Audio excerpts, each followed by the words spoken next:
Okay,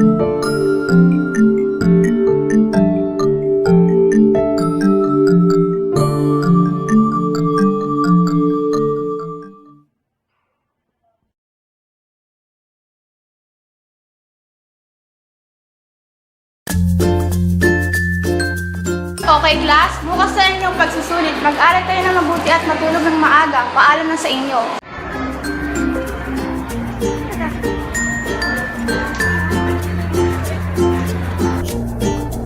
Paano ba yun, Lloyd? Kita naman tayo bukas, ha?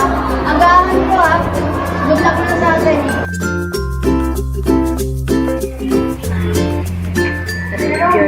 May homework ba tayo? Wala ata eh. Ay, meron. Ano mo ba yun? Yung part.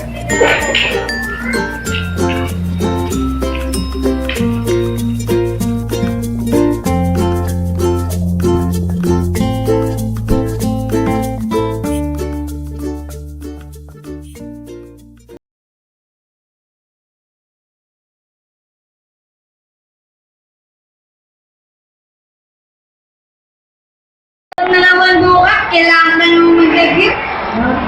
Diyos ko, Roy! Tapos sunog yung mga pinapawin, pinapapawin si nanay! Ha?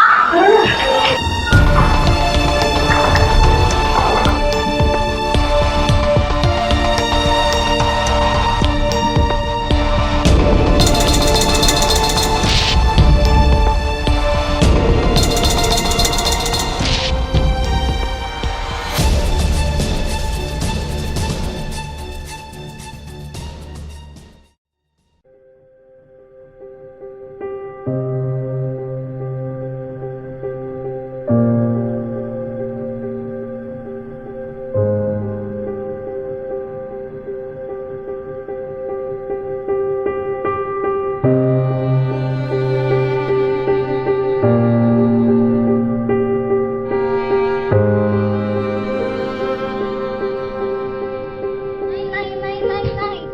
Dito lang pala kayo. Bakit pinaksan ka ng galing? Ba't ang dungis mo? Galing ako sa bahay. Kumuha ko ng gamit natin para may panggamit tayo araw-araw.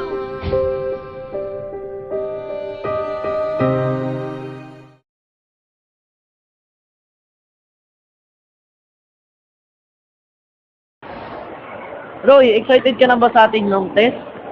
Nakapag-review ka ba? Roy, nakikinig ka ba? Kamusta nga pala? Nabalitaan ko na damay kayo sa sunog. Wala ba napinsala sa inyo? Kaya nga eh. Halos wala akong nasalbang gamit. Kung hindi ang togat, hinalo ko na lang. Pero tumuloy naman kami sa evacuation center. Buti na lang walang nadamay sa inyo. Nakapag-review ka ba? Oo naman. O sige Roy, manalangin na tayo. At para mapatnubayan tayo ng ating Panginoon Diyos sa ating gagawing pagsusulit. Tara na.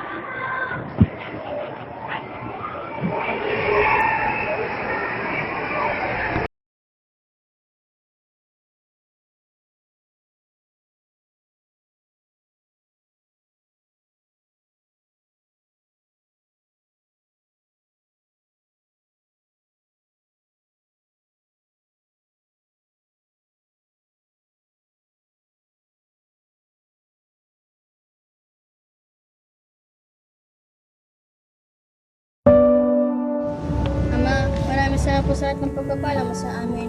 Pinatunayan niyo po sa amin ang iyong pagmamahal. Hindi mo kami binigo, hindi mo po kami pinabayaan. Maraming salamat po dahil sa kabila ng sunog. Ay sa naming matinding pagsubok. Salamat din po, Ama, dahil makakatupad ako sa aking banal na tungkulin bilang isang makakawit. Sambihin po rin ang iyong dakilang pangalan muli sa susunod na tungan ng aming buhay. Ikaw po muli ang aming makakasama. Higit sa lahat, maraming salamat po sa aming pagkakaiglesia ni Cristo.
Stop. Cut.